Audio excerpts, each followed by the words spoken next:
Tere ka minu poolt. Nagu öeldud, minu nimi on Kärt Pärtel ja olen Tervise Arengu Instituudis uuringute tegija ja andmete analüüsija. Minu ülesandeks täna on siis tutvustada teile alkoholi tarvitamist, hoiakuid, kahjusid hindava üle-eestilise uuringu esialgseid tulemusi. Tegemist on uuringuga, mida Eestis tehti alles esimest korda. Tema metoodika sarnaneb tegelikult Eesti Konjunktuuriinstituudi metoodikale, kuid peamine erinevus siin on see, et kui me räägime tarbitud alkoholi kogustest, siis me ei võta aluseks näiteks müüki või tootmist ja muid allikaid, vaid seda, mida inimene ise enda mälu põhjal ütleb, palju tema tarbib aasta jooksul. Aga uuringu taustast alguses veel. Käesoleva uuringu näol on tegemist Euroopa Liidu ühismeetme olulise komponendiga, et toetada liikmesriikide ühiste prioriteetide elluviimist, mis on ka kooskõlas siis Euroopa Liidu alkoholistrateegiaga. Uuring on samm ühtse metoodika loomiseks. Ühtset metoodikat on oluline luua sellepärast, et koguda esiteks võrreldavaid andmeid, jälgida arengut alkoholist põhjustatud kahjude vähendamisel erinevates riikides ja ka Euroopa Liidu tasandil üldiselt. Ja kolmandaks võrdlemaks levinumate trendide vastu toimuvaid arenguid erinevates riikides. Uuringut rahastati Euroopa Komisjoni poolt. Viidi läbi see 2015. aastal täpselt sama metoodikaga 20 erinevas Euroopa Liidu riigis. See rahvusvaheline raport hetkel veel ei ole ka üldsusele avalik, kuid tõenäoliselt see juhtub juba lähikuudel, ehk siis see aruanne jääb selle aastanumbri sisse. Praegused uuringud annavad ka väga põhjaliku ülevaate olukorrast Eestis ja sisendi siis Eesti alkoholipoliitika meetmete efektiivsemaks juurutamiseks. Aga natuke siis metoodikast. Eestis viidi küsitlusuuring läbi 2 etapis. Esimene küsitlusmeetod, mida me kasutasime, oli telefoni küsitlemine ja teine veebiküsitlemine. Antud ettekandes keskendume just telefoni küsitluse tulemustele ja veebiküsitluse tulemused jätame lõppraporti jaoks. Toimusid küsitlused juuli kuni september 2015 ja uuringus kasutati küsimustikku, mis töötati välja ühismeetme töögrupi või töörühma poolt ja baseerub see siis sellise uuringu nagu SMART uuringu küsimustikule. Küsimustikku pilotiseeriti Euroopas, seda tehti 2009. ja 2010. aastal ja pilotiseerimist elluviivate riikide hulgas oli ka Eesti. Kes meil uuringule vastasid? Esiteks inimeste värbamine toimus rahvastikuregistri baasil. Telefoniküsitluse jaoks võtsime siis telefoninumbrid sealt, et inimestega kontakti võtta ja veebiuuringu jaoks kasutasime e-maile. Igale uuringus osalevale põhikandidaadile oli määratud 3 asenduskandidaati. Ehk siis, kui esimene ei tahtnud vastata, siis oli võimalik 3 inimest selle asemele võtta siis samade parameetrite järgi. Telefoniküsitlusele vastas lõpuks kokku 2153 inimest vanuses 18–64. Veebiküsitlusele lõpuks kogunes 1401 vastajat. Aga missugused on tulemused?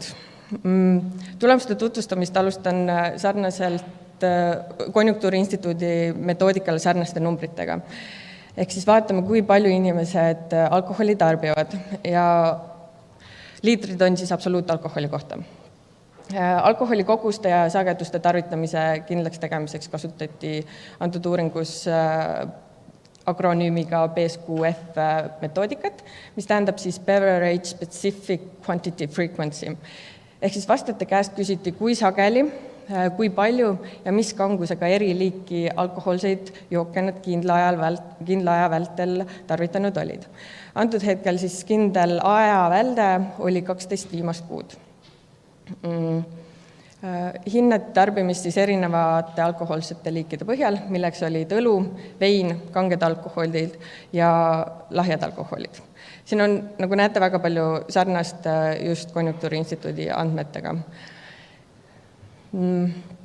Ja enne kui vaatame neid numbreid, mis eri liikide põhjal inimeste enda hinnangutel välja tuli, rõhutan, et need on tõesti need numbrid, mida inimesed ise arvavad, et nad 12 kuu jooksul tarvitavad. Siin ei ole tegemist raketiteadusega, nad annavad oma subjektiivse hinnangu enda sisetunde järgi.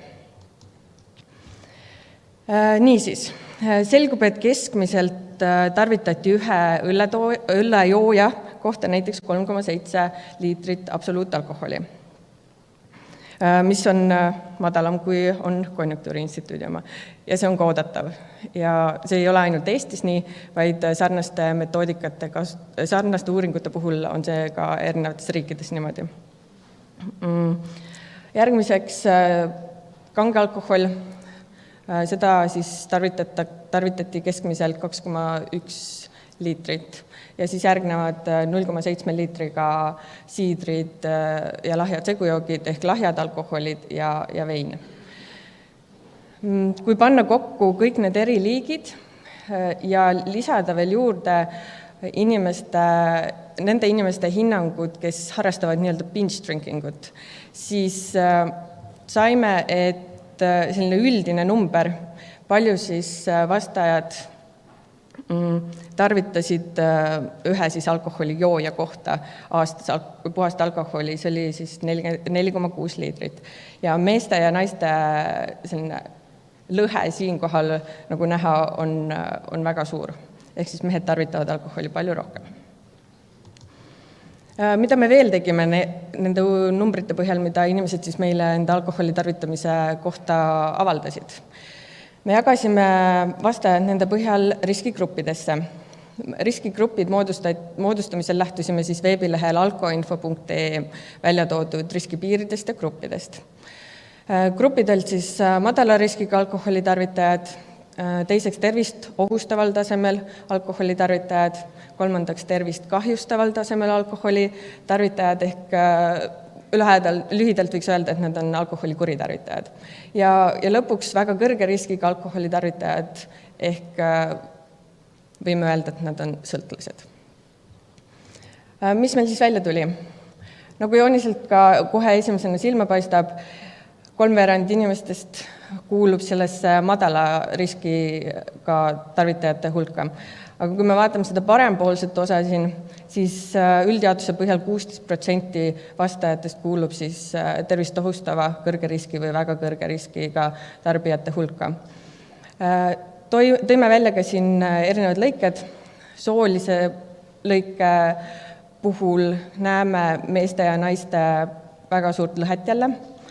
Samuti võiks tähelepanu pöörata sellele, et alkoholi tarbivad rohkem nooremad kui vanemad ja see kasvab just vanuse kahanedes.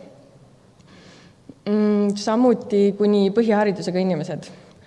Et kui võtta nii-öelda päris nii-öelda jämedalt, siis mida madalam on vastaja haridustase, seda tõenäolisemalt on ta nii-öelda selles riskigrupis, kes tarbib liigselt alkoholi. Ja kui vaatad seda viimast tööturustaatust, siis näeme, et tööturul aktiivsed inimesed joovad rohkem. See võib olla sellest, et neil on rohkem stressi, aga ilmselt ka sellest, et nende majanduslikud võimalused on suuremad, et endale alkoholi tarbimist lubada. Uurisime vastajatelt ka, kuidas nad alkoholi tarbivad, kellega koos, kus ja nii edasi.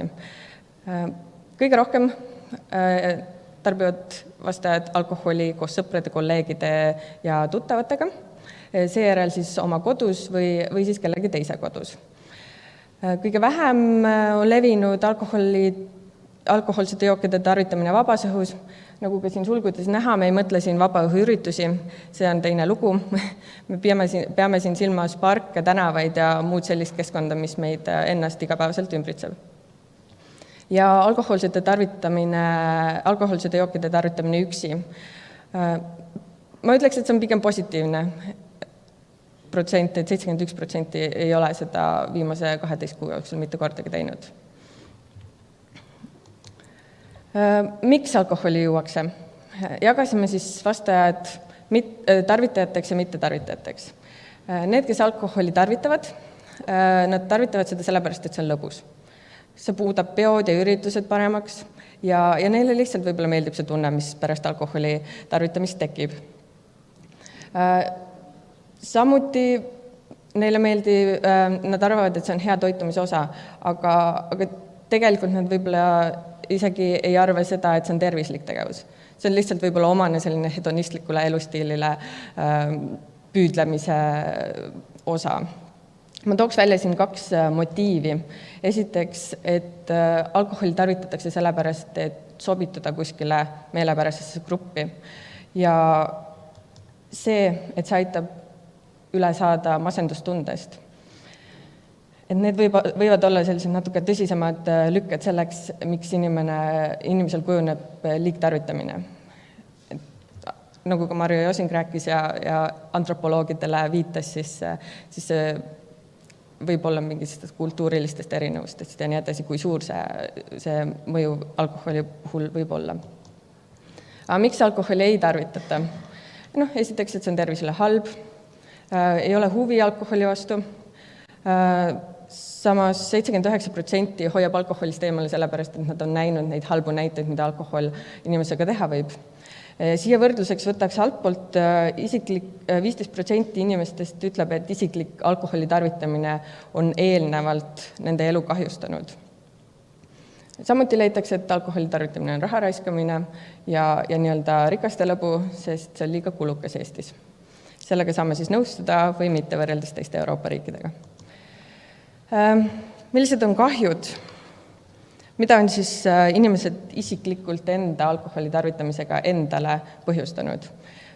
Veerand vastajatest ütleb, et nad on tundnud sellepärast süütunnet või kahetsust. 13% ütleb, et nende pereliige või sõber on pidanud rääkima neile asjadest, mida nad ütlesid või tegid joobes seisundis. Samuti 10% tunnistab, et neil on jäänud midagi tegemata sellepärast, et nad on alkoholi tarvitanud. Ja 5% lausa tunnistab, et nad on mõnikord napsu võtnud kohe pärast ärkamist, mis minu meelest on üpris problemaatiline protsent, isegi kui ta on üldsusega võrreldes võib-olla väike. Kokkupuude lapse ja teismeeas alkoholi liigtarvitava inimesega. 38% vastajatest ütleb, et nad on enda lapse ja teismeeas elanud kellegi sellise inimesega koos. Ja pooled neist ütlevad, et see on neid suurel määral just negatiivselt mõjutanud. Aga mis siis on juhtunud nende inimestega, kes on koos elanud sellise inimesega? Esiteks 39% vastajatest on selle tõttu, et ta on elanud kellegiga koos, kes tarbib liigselt alkoholi.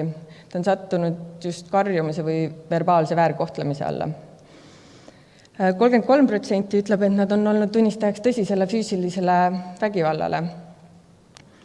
Pea veerand, 23% ütleb, et neid on jäetud selle inimese poolt järelevalveta või muusse ohtlikusse olukorda. Ja 15% ütleb, et nad on selle inimese poolt füüsiliselt kas siis karistatud või muul viisil on selle inimese poolt füüsiliselt haiget tehtud. Palusime vastajatel ka mõelda sellele, kas nad praegu teavad kedagi, kes tarvitab liigset alkoholi või siis väga palju alkoholi. Pea veerand, 71% vastajatest teab kedagi sellist. Põhiliselt on need sõbrad, tuttavad isikud. Veerandi jaoks on see leibkonda mittekuuluv pereliige või sugulane, sealhulgas siis elukaaslane või abikaasa. Ja 8% on selline isik praegu tema enda leibkonna liige. Ja loogiliselt kõige rohkem mõjutab seda inimest ikkagi see, kellega ta koos nii-öelda elab. Aga veel laiemaks minnes, meie ühiskonnas on inimesi, kes tarvitavad alkoholi. Nendega kokkupuude on siis otsene või kaudne. Aga kui mõelda kaudsele kokkupuutele, et mis probleemid on inimestel siis tekkinud kellegi teise alkoholi tarvitamise tõttu, kas siis väljas käies või mõnes muus olukorras olles, Kõige enam on inimesi häirinud inimesed, kes oksendavad ja urineerivad ja risustavad joobes seisundis meid ümbritsevat keskkonda. Üle veerandi, 34% on tundnud kellegi teise alkoholi tarvitamise tõttu ennast avalikes kohtades ebaturvaliselt, sealhulgas siis ka näiteks ühistranspordis. Veerandi inimesi on olnud kellegi teise alkoholi tarvitamise tõttu öösel üleval või sattunud väga tõsistesse vaidlustesse. Ja kui vaatate joonise allapoole, 3% vastajatest on sattunud kellegi teise alkoholi tarvitamise tõttu olukorda, kus ta on saanud füüsiliselt vigastada. Panen korraks selle eelmise tagasi, et siit võib-olla leiab selle vastuse ettekande küsimusele, et kas nii-öelda alkoholist tingitud kahjud on müüt või tegelikkus. Et inimesed ise tegelikult väljendavad seda, et need kahjud on tegelikkus ja ma arvan, et kõik me nõustume, et nende kahjude vähendamiseks on võimalik üht-teist teha. Üks võimalus selleks on alkoholipoliitika. Jällegi väga selge ja suur sarnanus EKI andmetega ja küsimuse püstitusega. Meie uuringu puhul siis 93% vastajatest leiab, et politseil peaks olema lubatud kontrollida sõiduki alkoholijoobet isegi siis, kui ei ole ühtegi tunnust, et ta võib olla joobes peaga autoroolis. Ja samuti leitakse 87% ulatuses, et alkoholi ennetusalane kasvatustöö ja teavitustöö peaks olema kõige olulisem alkoholipoliitika meede. Alkoholireklaam peaks olema keelatud 81% vastajate hinnangul. Ja kui me vaatame natuke allapoole, siis 45% vastajatest leiab, et alkoholitootjad ei peaks sponsoreerima spordiüritusi või sportlasi või spordimeeskondasid ja seda tuleks seadusandlikult piirata või lausa keelata. Ma võtaks julguse ja lihtsalt ka laiendaks seda. Ma usun, et inimesed leiavad, et seda ei peaks tegema üldse meelelahutuse üritustel, nagu Konjunktuuriinstituudis tegelikult välja tuli, et alkohol ja meelelahutus võiksid olla rohkem lahus. Samuti ainult 17% leiab, et alkohol on toode nagu iga teine ja ta ei nõua erilisi piiranguid.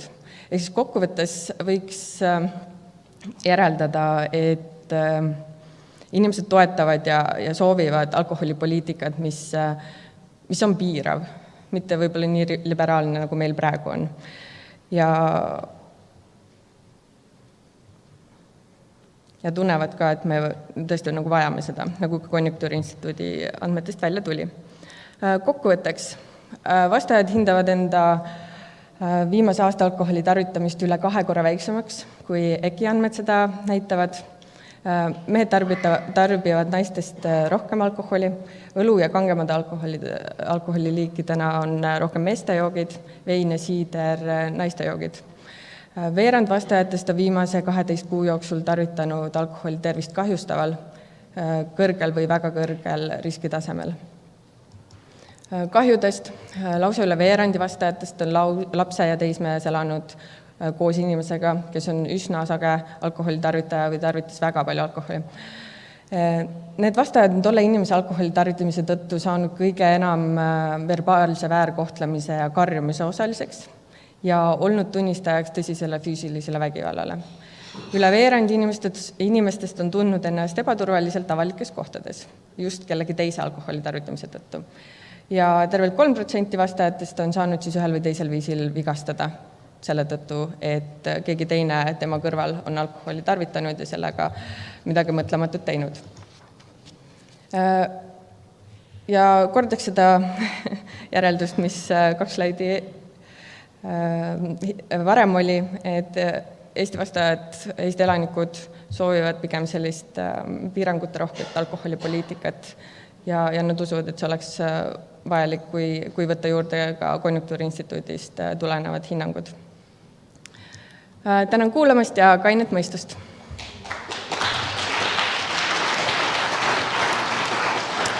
Suur aitäh Kärdile selle ettekande eest. Kas on küsimusi saalist?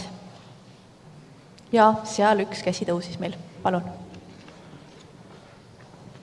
Ei ole küsimus otseselt seoses sellega, aga kaudselt küll. Vaatan seda välja jagatud alkoholi ühikute kalkulaatorit ja natukene imestan. Siin on lubatud meestele 4 ühikut päevas, tõsi küll, 4 päeva jooksul nädalas. Mõned aastad tagasi kirjutasin perearstidele tervise kohta ühe väikese raamatukese ja seal oli ka alkoholiprobleem ja tol ajal oli kindel soovitus meestel piirduda 2 ühikuga päevas. Nüüd siis on selles suhtes liberaalsemaks mindud ja teeme korra arvestuse. Pange oma kalkulaatorites 40% alkoholi peale ja siis leiate, et lubatud on mehel 125 milliliitrit kanget alkoholi päevas. Kui me võtame ainult 4 päeva, siis on terve pudel, pooleliitrine pudel nädalas. 52 nädalat on aastas. 26 liitrit on lubatud siis ja pereisa võib uhkustada, et ta ei ole suur napsutaja, vaid järgib lubatud piire. Aitäh küsimuse eest. 26 liitrit alkoholi. Ja nüüd korrutame see, ma räägin 40%-liselt. See on 10,4 liitrit absoluutset alkoholi. Kuidas me saame siis rääkida, et me üritame jõuda 6 liitrini aastas? Aitäh küsimusest. Ja kelle soovitus see ikkagi on? Millal tõusis 2 lubatud ühikult, tol ajal nimetati seda küll napsuks, 4? See on väga hea küsimus, kuid pean tunnistama, et ma ei oska sellele vastata, sest ma ei ole ise nende küsimuste arutamise juures sellisel tasemel olnud. No teeme nii, et me püüame siin vaheaja pausi jooksul leida kedagi, kes äkki oskab seda teemat kommenteerida. Kärt, aitäh sulle ettekande eest, sinu kleepsud, mummud, mis sa saab panna teomeetrile. Ja on meil nüüd 15 minutit pausi ja pärast seda lähme eriti põnevaks.